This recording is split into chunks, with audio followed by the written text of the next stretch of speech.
Hello there and welcome back to Raving with Rua here on my YouTube channel, Songs from the Rua Room, dedicated to singer-songwriters from Belgium and beyond. How are you all doing?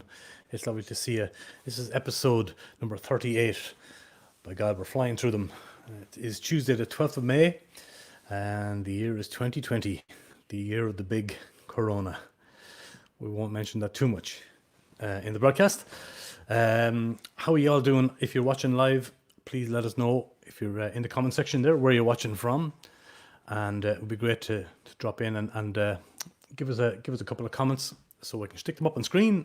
If you have any questions for me or my guest today, please leave them up there. If it's your first time watching the channel, or if you're new to my little YouTube channel, you can always consider hitting that subscribe button for me there, please, and maybe hit the notification bell as well. It helps me build the channel, helps me get the songs out there and all that good stuff. If you'd like to donate to the show, to the Rua Room, you can do so there on the PayPal link. The virtual tip jar is always open there in the description below. Always appreciated. You can alternatively, of course, check out the RWR Room.com. It gives you all the links there. Apart from the PayPal link, you can check out the shop on the channel should you wish to do so. As I said, all donations greatly received, as the fella says. We have a couple of live viewers already, I believe. The great Anagine is there from Belgium. Nice to see you. How you doing? And Anki from Amsterdam is in as well. Great to see you too, Anki. Thank you for tuning in. Always great to see you. As always, today's stream brought to you courtesy of the great people of G Sharp Guitars, the world's finest travel electric guitars. Check them out there in the description below as well. So we're off to a fine start. We're going over to Nashville, and that's the plan today, to talk to a wonderful singer-songwriter that I only met for the first time a couple of months ago, although our paths have crossed in different musical places over the years, and it's great that he's here to spend a bit of time with us. Please welcome to the show the brilliant Aaron English. How are you doing, Aaron English? Great to see you, and welcome to the show. I was doing well, but now technical difficulties. Not at all. No, these things happen. Good morning. Good morning. It's what, 11 a.m. in the morning in Nashville, is it? Yes, and you just called me brilliant, so it is a good morning. Thanks. There you go. Well, I try to speak the truth whenever I can, you know. You are brilliant, and I love what you do, and and it's a great honor to have you on the program. We'll get the bad news out of the way first. We'll talk about Corona briefly and all the stuff that went on. You lost a lot of gigs. We were in Cathy Van Damme's art studio, Briquette, when we met, and we recorded a Rua Room song, which we'll play in a moment. But literally, the scheisse hit the fan, as they said, that week, and you were left without gigs and kind of wondering how you're going to get home. I guess that's how it went. Sure. I think I played the last gig in Belgium before Belgium shut down. That was March 13th, I guess. Wow. The government said no more after midnight, no bars open, no restaurants. So I had a packed house for that last gig. But I ended up playing 2 gigs of the booked 38 on my European tour, and my timing could not have been worse. I arrived in Europe just as the whole thing started to unpack itself. So I ended up spending 2 weeks in Europe, waiting and wondering whether I might actually be able to play some of my gigs. I was booked through the beginning of May. And it very quickly became evident that never mind the beginning of May, we're looking at a very long who knows. Maybe the beginning of 2021 at this stage. It's pretty rough for everybody in the scene right now. But you managed to, as you said, do that nice last gig, and you managed to get home, and you're safe and well. And I suppose that's what we have to we have to look at these things, be grateful for small mercies, isn't that it? Yes, yeah. I appreciated being in Europe at the beginning of it, because there was a sense of, oh, okay, what do we need to do? Whereas in America, it's more like, what do you want me to do? Yeah. Maybe I will. And I appreciated just how not only people were open to, okay, we're all in this together, but also every day it would unfold into something new, and the people who had booked the gigs for me would say, okay, we can legally do this. The government hasn't said we can't gather in groups of 50. Yeah. So we could gather in my living room, or these are smaller, Make it more a smaller intimate. event. Yeah. Yeah.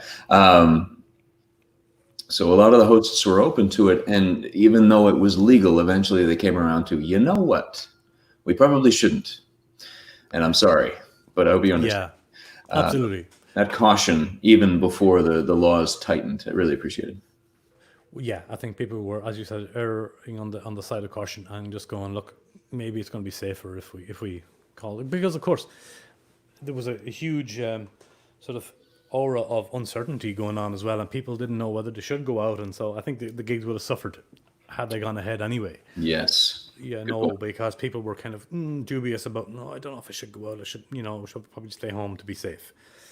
And that's kind of what happened for everybody, wasn't it? There was the organizer said maybe we should pull these gigs completely, and that's it. So a bad luck.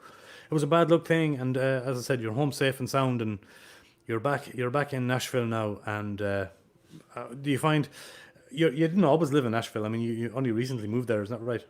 Yeah, I'm a Seattle boy. You're a Seattle boy. Okay, how long are you in Nashville now? It's been a year and a half now. Wow. In between tours. A lot of people who live in Nashville are never in Nashville because they're always touring. When you are here, a big advantage is being out and about and meeting folks, and you can't do that either. So, yeah, of course. Was it strictly a business move? I mean, from a songwriter point of view, I mean, you're a successful songwriter. You've had songs landed in a lot of places with a lot of people, apart from your touring. But was it a business decision to go to Nashville and kind of soak up the vibe there, work with other writers, or was it personal reasons? it's just a great place to improve your odds with the music. Yeah. If the music is your baby, if the songs are your babies, then why not give them the best chance for success? Yeah, indeed, and that was one of the main reasons, I guess, for going there. Yeah. Yeah. And it's a nice city when there aren't tornadoes. Yeah, there are tornadoes. Yeah. And from a songwriting business point of view, have you had success? Well, I know you had success, but tell me a little bit about the success that you may have sort of wielded over your songwriting career, like landing songs on TV, movies. Any of that kind of stuff happen for you or other people? Yeah, I haven't done a whole lot of rights with other people or for other people. That is one of the big joys of Nashville, is constantly being around other songwriters and other artists, and then the songs take on a life of their own, potentially. And I have lots of friends who that's all they do all day is write and collaborate. When you're a singer-songwriter, the path can be very different. You're often just in Nashville so that you can find great musicians to tour with and have a wonderful place to live. It is a great little city. So I know a lot of songwriters who tour heavily, and that's their main income. They do not get out into the city and commiserate. They tour, they come home, they enjoy the city, then they go out on tour again. As opposed to career songwriters or publishers or managers, they're out every single night. There are 1,000 gigs a night in the area, literally. And you're always meeting somebody or hoping to meet somebody. And it's like being in a university situation where everybody's doing what you are doing. You know everyone the moment you walk into a room. And you're constantly talking about the game of loving music and getting it heard. Yeah, but I suppose, but I suppose that's been a big part of your life too as well, Aaron. You've only ever been on the road. I mean, you go out for massive tours. I mean, you're in essence you've pretty much been homeless to that in that respect. You know, I know you as a touring musician who like really goes out for months on end. Yeah.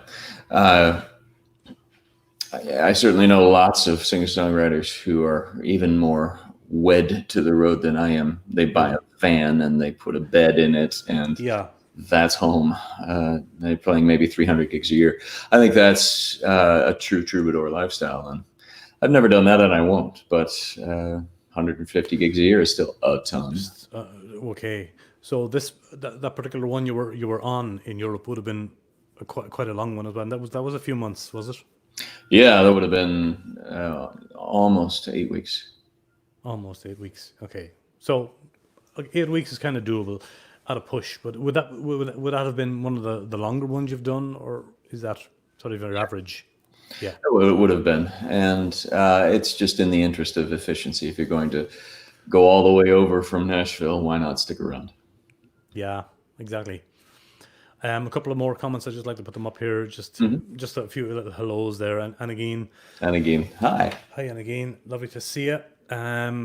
Big fan of your music as I am. Leva is also there. That's her mummy. Hi, Leva. Hi, Leva. Great to see you. Yeah. Lovely to see you. Stephen is over there in this little town in Warskott, my neighbour. Good to see you, sir. Thank you for tuning in. He's a great guitarist. Katrine Deutschland, I believe. How you doing, Katrine? Thanks for tuning in. Lovely to see you. Hi, and of course, we can't do this live stream without this lovely lady. Hello, Kathy. Kathy Van Damme, yes, Art Studio Bricat, and she says we both look radiant. She obviously has trouble with her eyes. Poor cat. She never saw very well. Maybe she means we're poorly backlit. Maybe she's talking about the light on my head, maybe radiating the light off my forehead. Maybe that's what she means, yeah. Hi, Kathy. Lovely to see you. Great to see you. So look, while Kathy is watching, let's go to a song. When we met for the first time, it was on the 15th of March. I went down to meet you over at Kathy's. You had a planned gig going on, which didn't happen, I believe. Is that right? Yeah. Yeah. So I brought the cameras and I said, look, let's record a couple of songs, and this is one of them. Definitely one. I'm so happy I got this on camera. It's a beautiful song. If you want to say something about it, please do. It's called Beyond a Shadow of a Doubt. Yeah. This is a song that I was asked to write for two brain scientists, two neuroscientists, for their first dance, for their wedding. So it's a song about the science of love. Beautiful. Right. Well, let's give it a spin, folks. The first song of the stream, Aaron English, live from Art Studio Bricat, and very happy that I got this. It's a RWR Room Rambles from my RWR Room Rambles series here on the YouTube channel. Check it out. Beautiful song.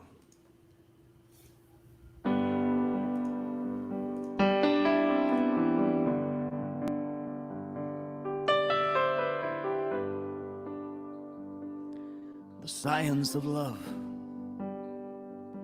the biology of trust, the chemistry of you and me, the probability of us.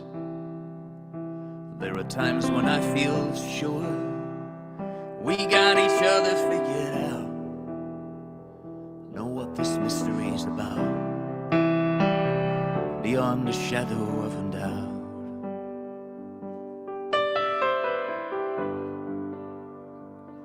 This experiment of us,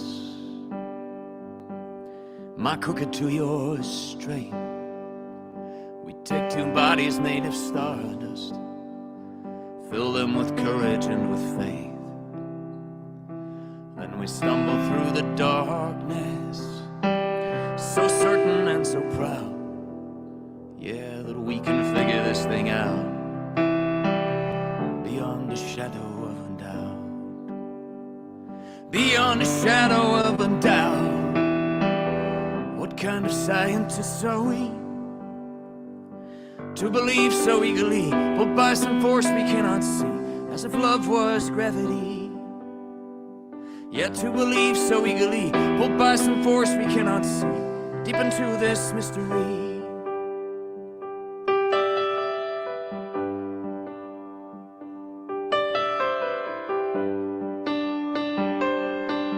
See how the city glows, all lit up by our fears and hopes. streets the traffic flows, like atoms spinning in the dark, all ablaze with us, the particles and waves of us, the hopeful and the lonely hearts, they spin together in the dark, this experiment of us.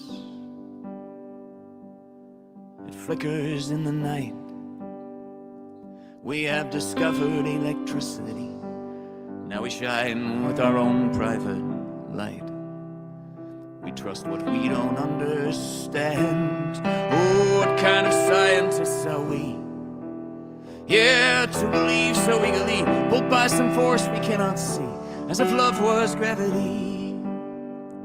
To feel this electricity, this force we cannot see, what shall we call this mystery? I hope we never figure out what this mystery's about, beyond a shadow of a doubt.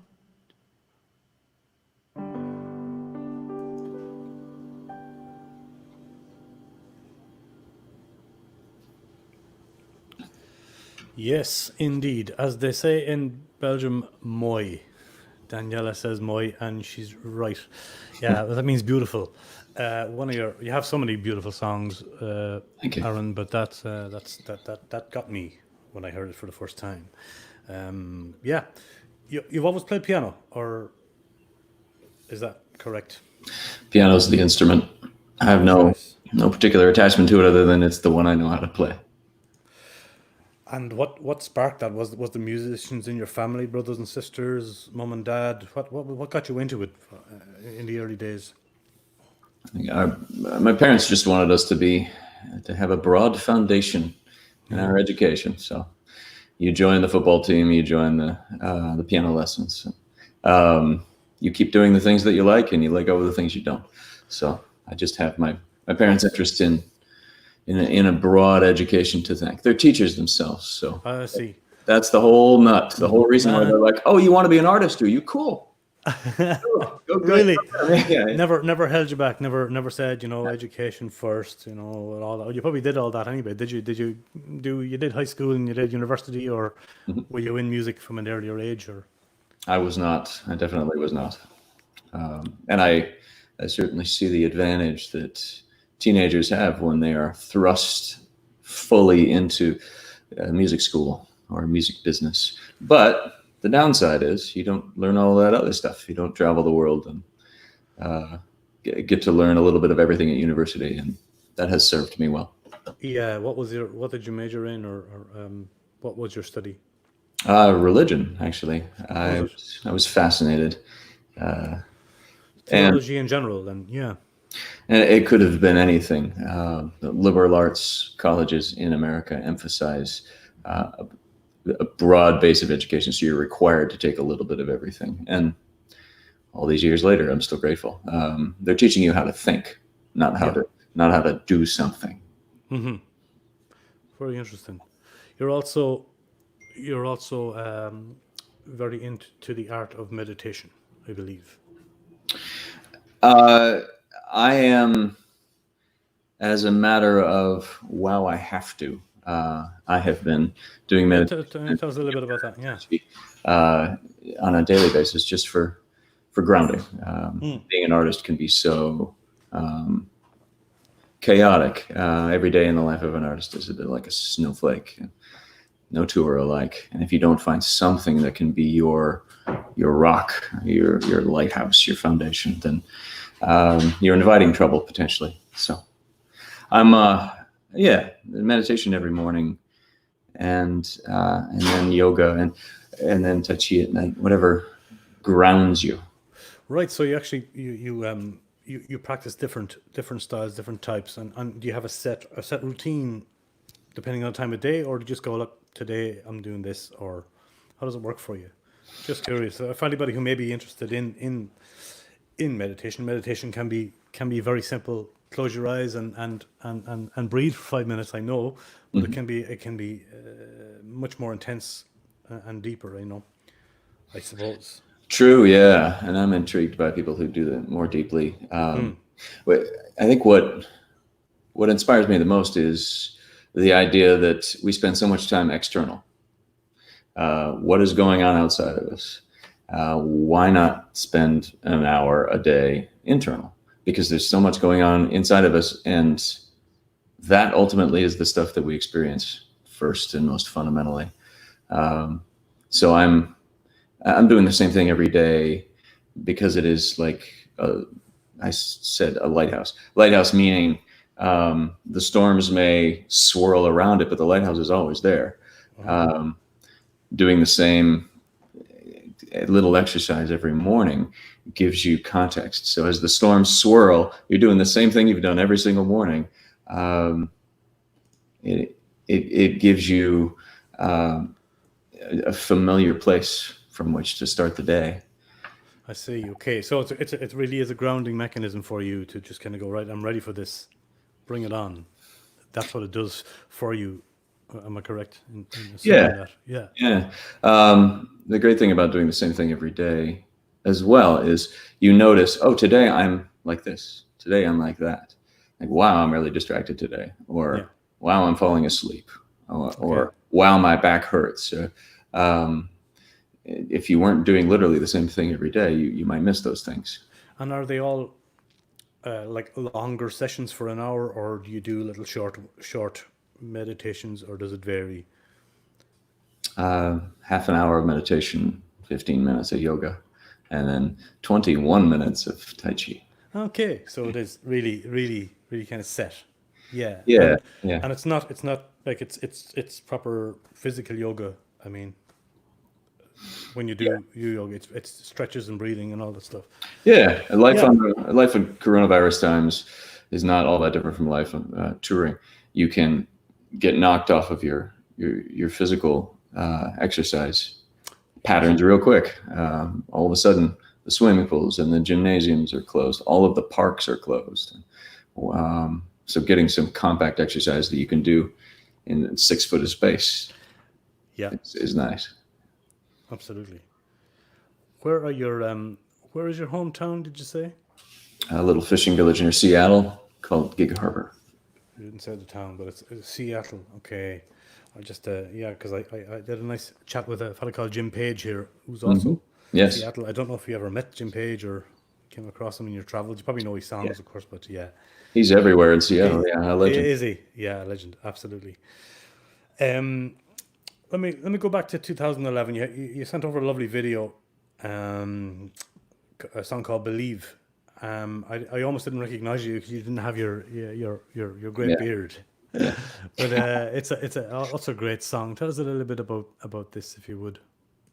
Sure. Well, this is my anthem for uncertain times.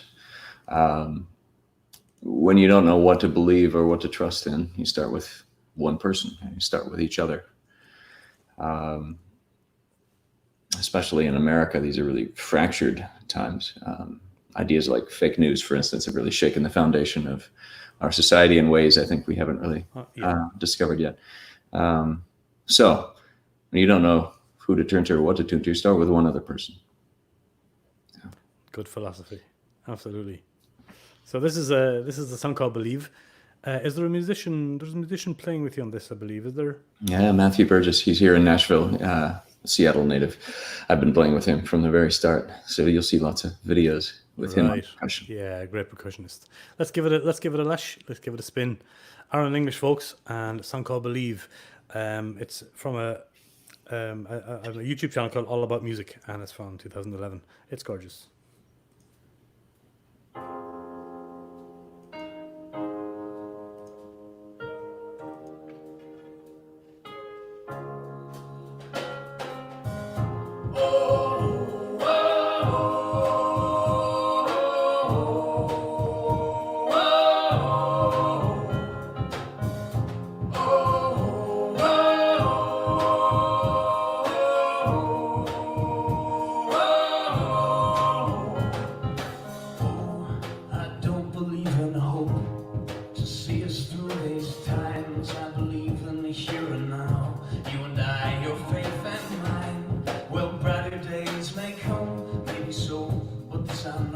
Today I see, I feel, I breathe, and in you I do believe.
Believe in me, yes. Believe in me. Believe in me, believe in me.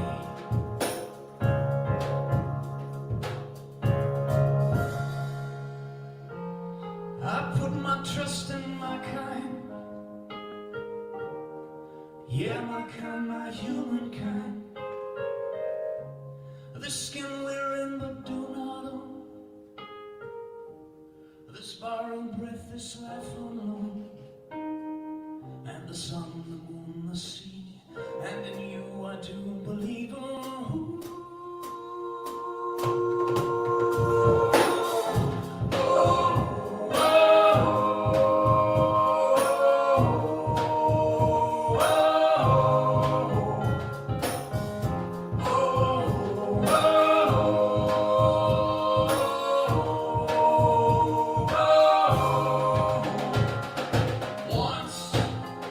once around the sun, these days roll into one. One you must never look back, back will only slow you down. Down you step into the stream, but the stream has been and gone, gone like faces in a crowd you will never see again. Believe in me, believe in me, believe in me, believe in me, believe in me. Believe in me, believe in me, believe in me, believe in me.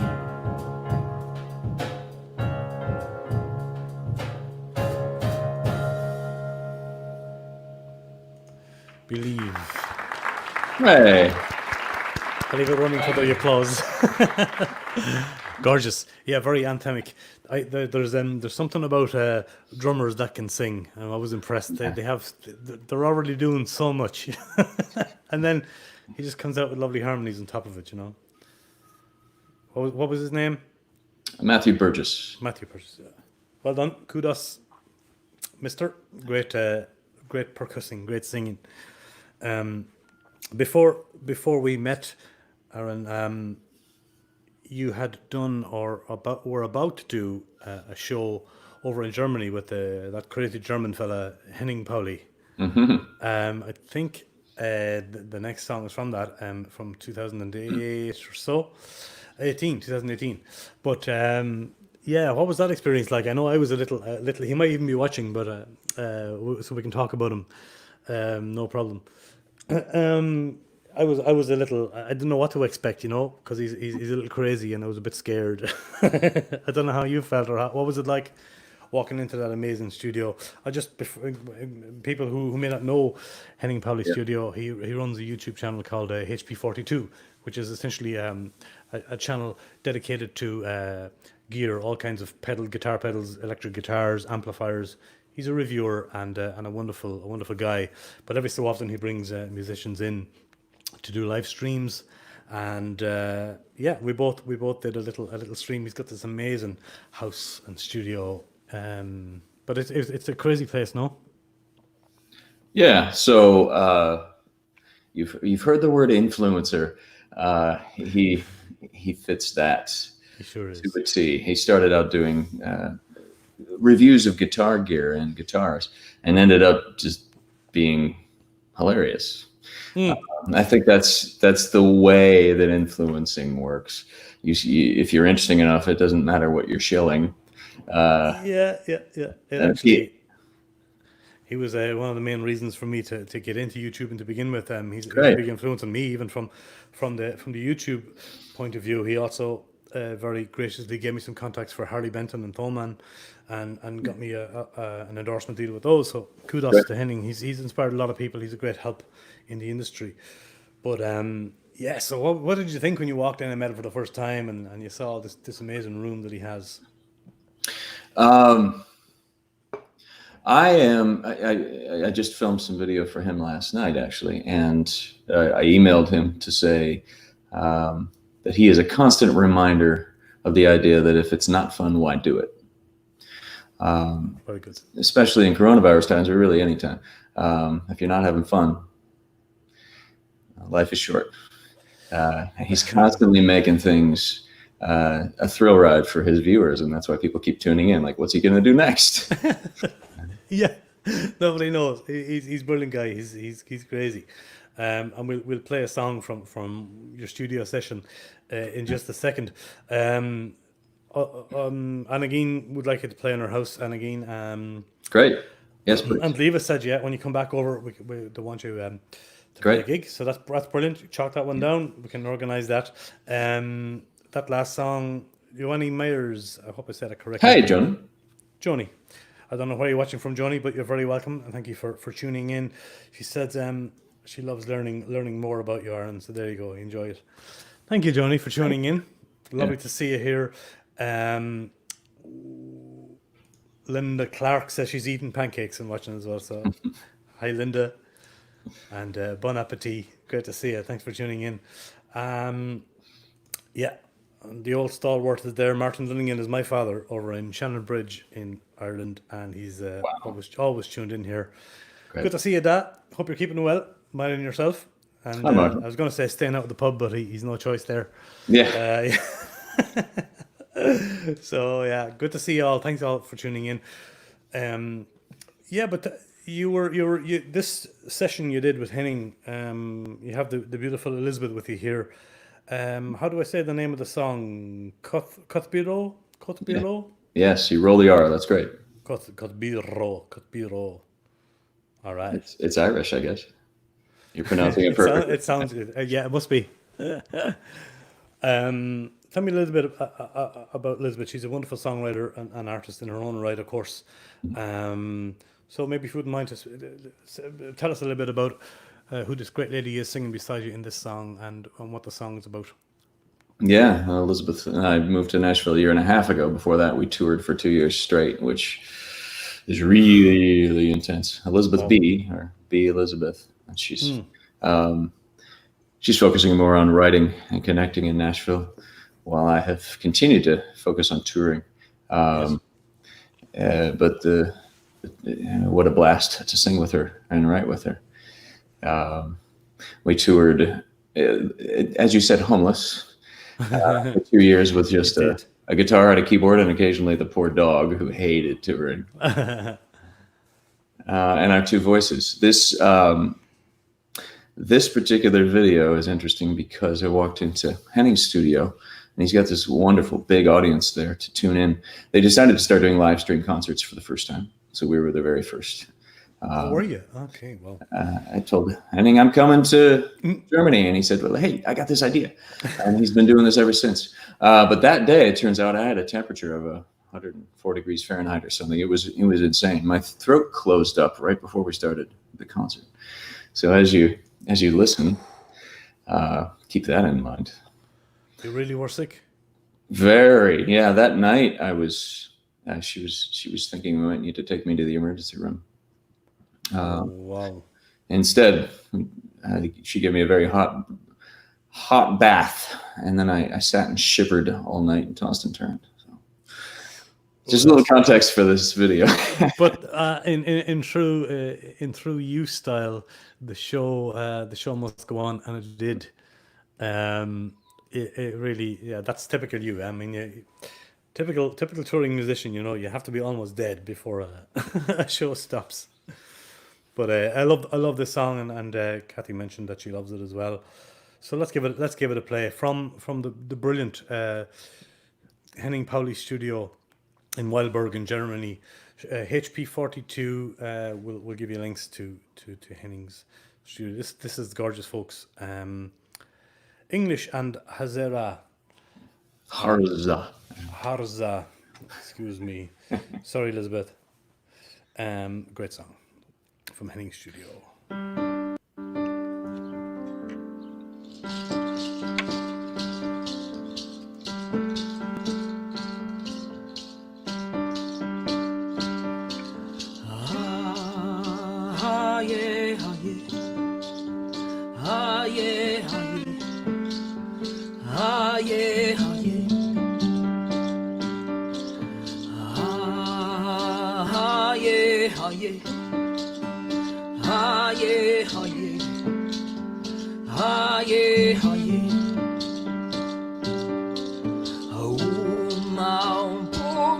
ninja Kofbiru Keruru Vokedala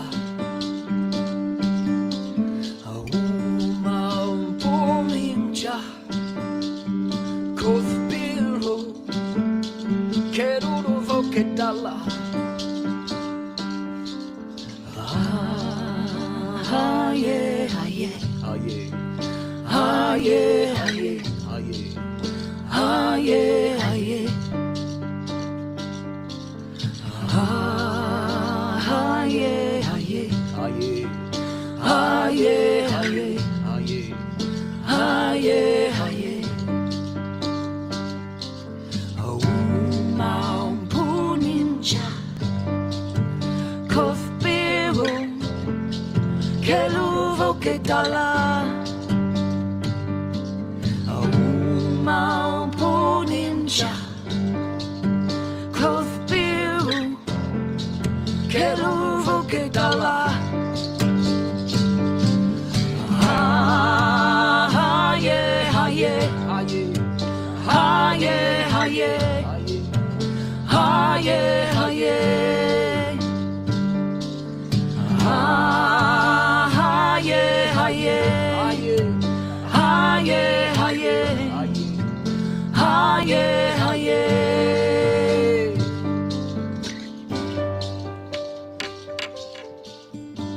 Yeah, you're not in the gear. Un colono cigaruna de Copiro che ruvo che dalla Tuya, you're not in the gear. Un colono cigaruna de Copiro che ruvo che dalla Auma uminja Copiro che ruvo che dalla Auma uminja Copiro che ruvo che dalla Ah yeah, ah yeah, ah yeah, ah yeah, ah yeah, ah yeah, ah yeah, ah yeah, ah yeah, ah yeah, ah yeah, ah yeah, ah yeah, ah yeah. Ah yeah, ah yeah, ah yeah, ah yeah, ah yeah, ah yeah, ah yeah.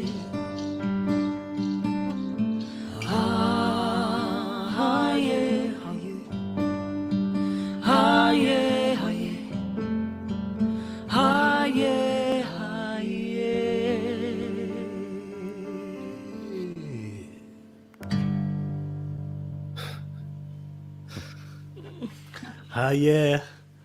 It's lovely to hear you singing in Gaelic there. Or is it West Flemish? I'm not sure. There's an inside joke in Henning Powley's studio now, something to do with Poo Ninja. Yeah. But maybe we shouldn't go there. But anyway, Henning will know what we mean. Fans of Henning and Poo Ninja himself will know what we're talking about. But that's beautiful. Did you say it was African? Yeah, so I founded a charity, a music charity. Most of our work is in East Africa. So this is in Luo, and the Luo are cowboys from Kenya. Wow, it's beautiful. It's Thank you. Yeah, really. What was going? I'm just reading the comments here, so excuse if I get distracted. Yeah, Joni was saying that she's thrilled to hear that you, Elizabeth perform. So that's very nice of you. Thank you, Joni. Hello, Anna. Nice to see you too. Hi, Anna. Great song, love it indeed.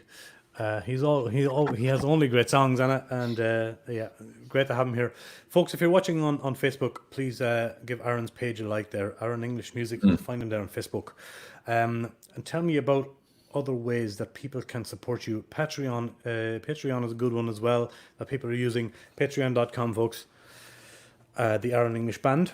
You're doing lots of live streams recently, I see, and I suppose a lot of people are, because it's their only source of income right now.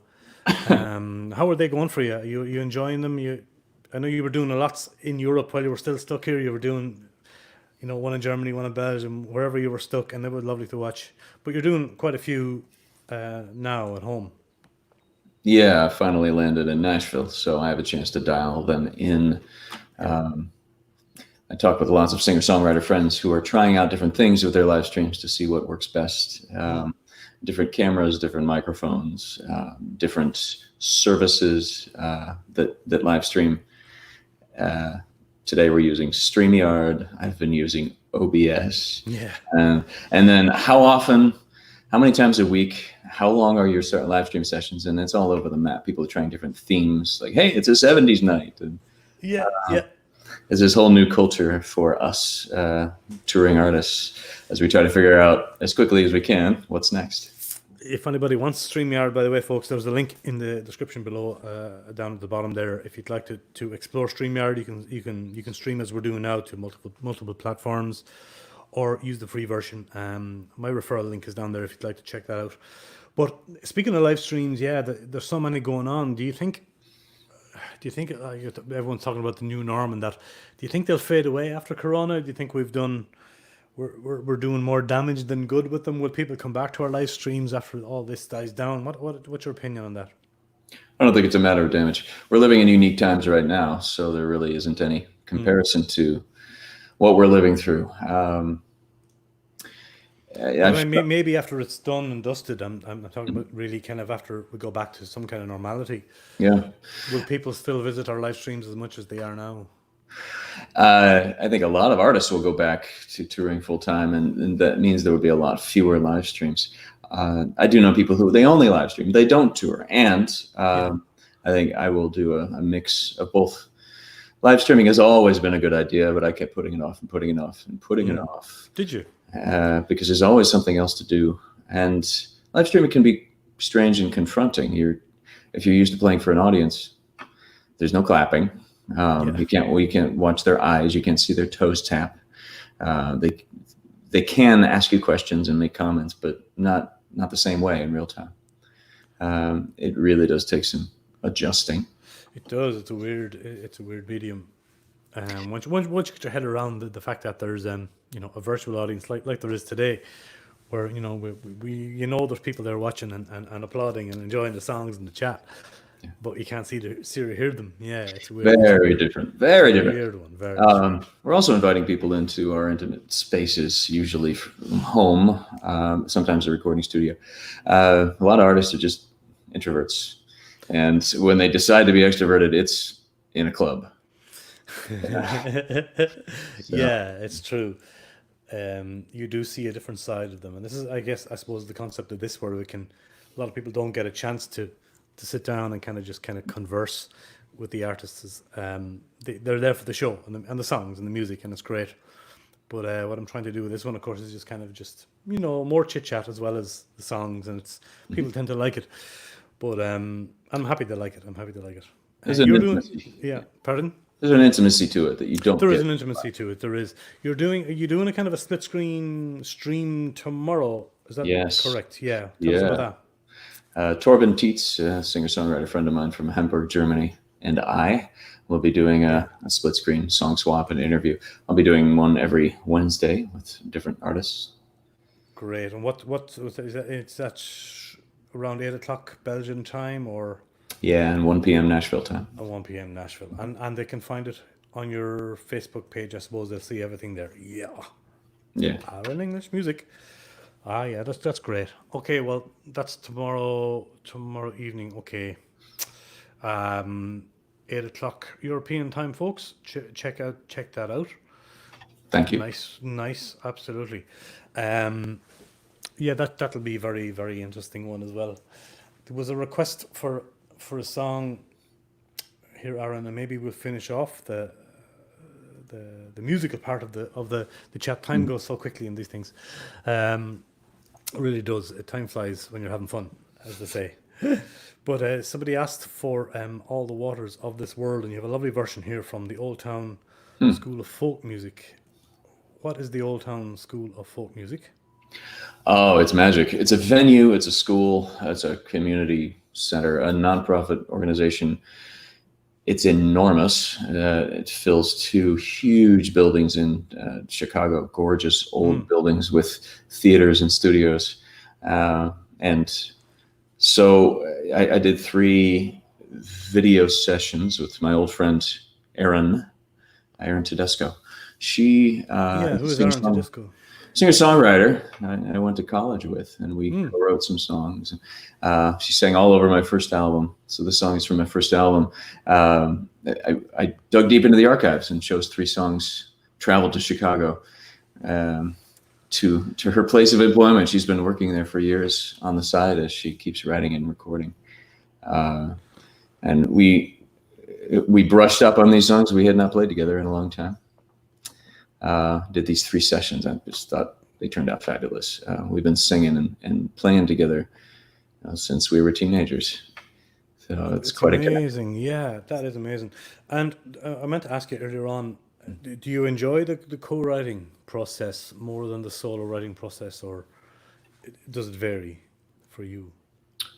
I enjoy the co-writing more. Yeah, it's having a baby with somebody else. Not that I've had one, but the magic moment where you realize that you've created something together that didn't exist. It couldn't have existed without exactly the 2 of you at that exact point in time. That is so magical because there's a sense of awe that the creativity that the 2 of you brought uniquely to the situation created this song that wouldn't have existed otherwise. And it has your eyes and her smile, whatever. I love it. Yeah. It's a great way to put it, indeed. But of course, co-writing can go wrong as well. I've always asked songwriters here, what they would sort of see as what is a good co-writer? Is it somebody who, for me, it's not somebody that you're friends with that kind of agrees with everything you do. I think some of the best co-writers are the ones that'll say, no, I don't like this. Let's try something else. I don't know if you've had any of those kind of experiences where, or do you just kind of do you go about it where like you write a line, I write a line, and whatever it ends up being, or are you able to say to someone you respect and admire when you're in a co-writing situation that you go, no, I don't really like that line? Do you find that easy to do, or have you done it? Yeah. It's like any collaboration, a marriage or a coworker. They usually slip into familiar roles. Someone will be dominant, someone will be submissive, whatever you want to call it. Elizabeth was telling me recently that folks have been showing up with Enneagram numbers to their songwriting sessions. Enneagram being a personality test. I don't know much about it, but her point is that the more quickly you can get into, okay, here's how I work, unapologetically. It's not my choice; it's just my style. So how can we fit together? That's a very good way to do it, I think, because then you know where each other is coming from. So look, and it would probably expedite the process. I would imagine when you kind of look at, I work like this. I like to take a lot of notes. I don't know how you work as a songwriter. Do you go around just taking lots of notes on your phone and then put it together as a song, or do you like to sit down and go, right, let's try and bring out the muse and try and create something here and now, rather? I always come in with notes. That usually speeds up the process of getting the song started, at least. A musical idea or a lyric idea, people usually will come into a session in Nashville with a stack of those. How about this? I had this idea this morning. Doodle-a-doodle-a-doo. And then if the other person says, yeah, okay, then off you go. And then you're right into it. And that often will be the person who has the most to gain from writing a song in that moment. Maybe they're about to go out on the road, or they need a new one to record. Or maybe they're just the most dominant personality. They're the one that tends to say, here's what we're doing. And I learned years ago to just roll with that. I don't mind being even bullied if it gets a good song. Me too. I prefer to be told it's terrible, man, don't do it. Because that can be more beneficial to you than someone who sits there going, it's great, let's put it out, I find a lot of times with younger songwriters especially, I see it a lot, where they're just so anxious to get the song finished, and get it up for likes on YouTube and on Instagram, you know, that they don't spend enough time really crafting the song. And it's something I found with some of the younger songwriters that I've heard and worked with or seen in action. I don't know if you find that yourself. It's a real craft that should be sort of developed more sometimes. Yeah.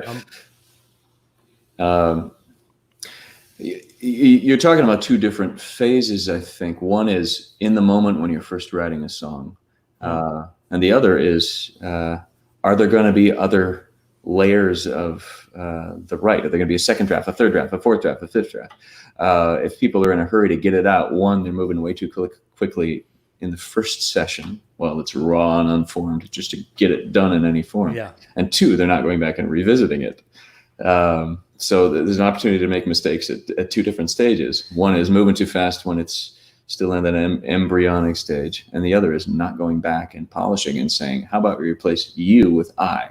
Yeah, or how about exactly. We? How about moving this verse here? That eagerness is understandable, especially in an era where we're expected to keep entertaining each other in social media.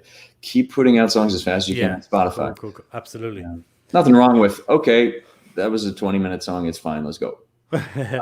Yeah, or nothing wrong with like holding off. I haven't released something in 6 months for good reason, because I'm working on the craft and the art of songwriting. And I think sometimes that's overlooked or forgotten about, you know, in my opinion. But I suppose unless you're working with real masters of the craft, which you know, in Nashville or wherever, where the gut feeling is right, you can write songs quickly, and that's okay. If you write a quick song and it turns out to be, yes, this is it. This is pretty much complete. 99% it's done. Let's just tweak it then. That's okay. Exactly. Yes, that's common in Nashville. Get to 80 or 90%. Okay, and then we'll tweak it as we go. Yeah. Then you get the song to a stage where it can be either discarded or you can revisit it and polish it off. But getting to an 80% or 90% means the song is done-ish. Yeah, and 90% it's done-ish. Yeah. If you're a Nashville writer, you have to keep moving. You can always go back and do that last 10% and 20%. That's going to make all the difference. Or the song just gets buried and you move on, never play it again. Yeah, it's an amazing thing, and you've got a great thing going on out there, I think. But I'm going to talk to you again in a few seconds. I want to play this great song. Yes. That we spoke about. Your friend singing on this is Aaron Tedesco, great singer-songwriter as well. And you co-wrote this together. It's called All the Waters of This World. Am I right in saying it's a co-write? In this case, we did 3 songs. One was a co-write, one she wrote, and one I wrote. This one I wrote. This is yours. Yeah. Okay, well, let's give it a spin. Folks, the last song of the show, the wonderful Aaron English, backed up here by Aaron Tedesco, and All the Waters of the World.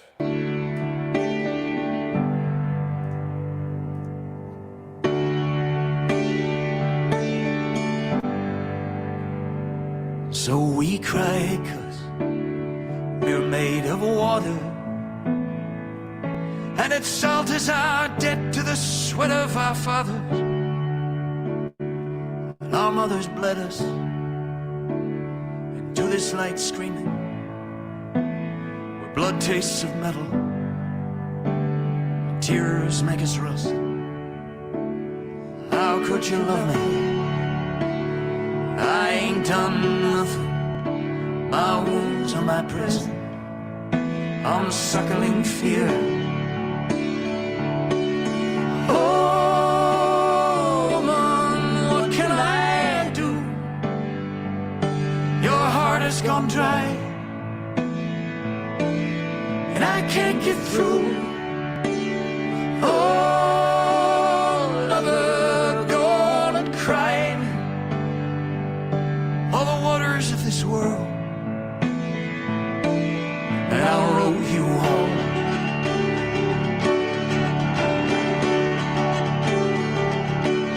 You're a feather on the breath of your fear. You want trust, but you'll settle for safety. I just want you near. Let it fly, all your pride, your secrets, into the light, a startled dove. Let it rain on the desert of all your fevers and grieving. My love, how could you love me? I ain't done nothing. My wounds are my prison. I'm suckling fear. Oh, woman, what can I do? Your heart has gone dry, and I can't get through. Oh, lover, go on and cry. All the waters of this world, and I'll row you home.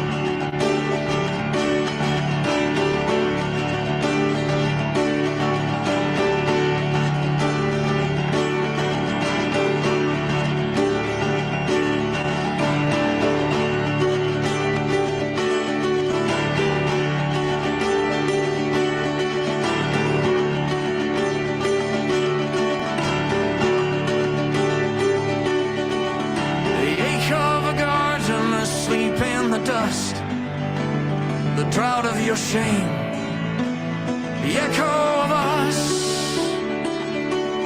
What I am most truly is what I am with you. But your heart has gone dry, and I can't get through. Oh, lover, go on and cry me. All the waters of this world, and I'll row you home. You are the thirst in me, darling, but what can I do? Your heart is gone dry, and I can't get through. Oh, lover, go on and cry me. All the waters of this world, and I'll row you.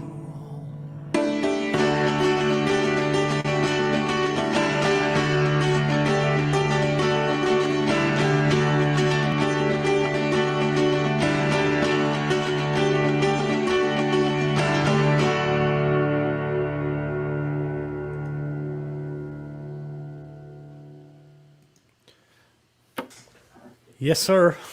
Absolutely stunning. That's just Thank a you. great song. Wow from Anagin, and Nikki Padawan sends you a little heart as Hey. well. Hi, Nikki. Absolutely lovely song. What is success to you? There's a random question. Sure. As a singer songwriter, what would you say success is? Well, I saw just now the comments on the Facebook version of this feed. Both of them were saying that the live stream allows you to hear what people are thinking. It allows you to feel less alone. I mean, if coronavirus times, if the other villain of these times is isolation, then what is success during coronavirus times if not helping people feel less alone? Very well said. Yeah, exactly. And as in not only in the music business but in life, if we can reach out and benefit somebody through song or through whatever physical touch with a hug, I suppose that's success. We've done a good job. It's great that songwriters such as yourself have the power to do that. You can move people with a word and with a song, with a piano riff. Yeah. Blessed, I suppose, is the word you choose. Yeah. It really shows when you're touring. You get an immediate feedback on whether people are moved. If they're crying while you're playing a song, for crying out loud. Or more subtly, Kathy was commenting that she remembers when I got really sick. I showed up at her gallery there in Belgium. She gave me a bunch of sage to soothe my throat. And she remembers that. That sort of opportunity to to connect and create community, and then revisit that community while you're on tour. I think live streaming is similar. The same people keep showing up, and you develop a intimacy that way. The same repetition you get every time you come back through town on tour. You're like, oh my God, it's you again. Or, in Kathy's sake, she just took us under her wing and said, here, have some sage, go to bed. It creates a family. And live streaming, I've been doing it 2 months now, and it has that same power. Yeah, it does. Yeah, there's a great little community going on. Facebook, YouTube, and it's great. It does create something very special.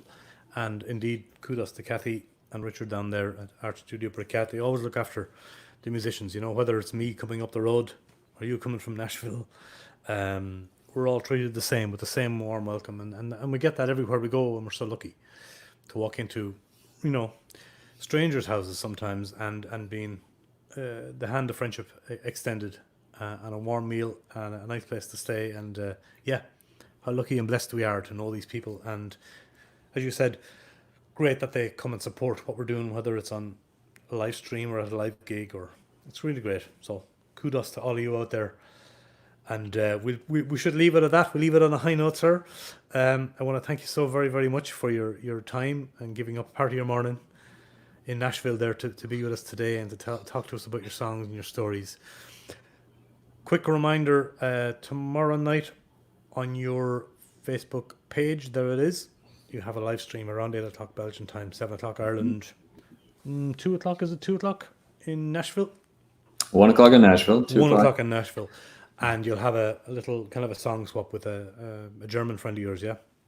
Yeah, Torben Tietz. Torben Tietz. Okay, well, we'll be tuned into that. All we want to plan. And if anybody wants to support you, sort of longer term, patreon.com, folks, is how to get hold of Aaron English there. And yeah, you can donate a couple of euros a month, and it keeps us all going. Isn't that it? Yes. Yeah. Right. Thank you very, very much. I hope to see you very soon in the real world. Come back with the Belgium. We'll do some more recording, and we'll have a few Belgian beers, and we'll go and visit Kathy and Richard. I Why hope not? so. I hope so. September, October, November. I hope so. Nobody knows. That's the plan, is it? I've got gigs booked at least, and then we wait and we find out. Yeah, indeed. All the very best, sir, and thank you so much for being here today. Thank you all for tuning in. See you down the road. Right, folks, there you go. The wonderful and talented, uber talented Aaron English. Please go and check out his Patreon account to support him long term. All of his links and future gigs, of course, on aaronenglish.com. And if you're watching on YouTube, as I know some of you were, please drop over there to his Facebook page and give it a like as well. And see you next time on Raving with Rua. Mind yourselves. Take care.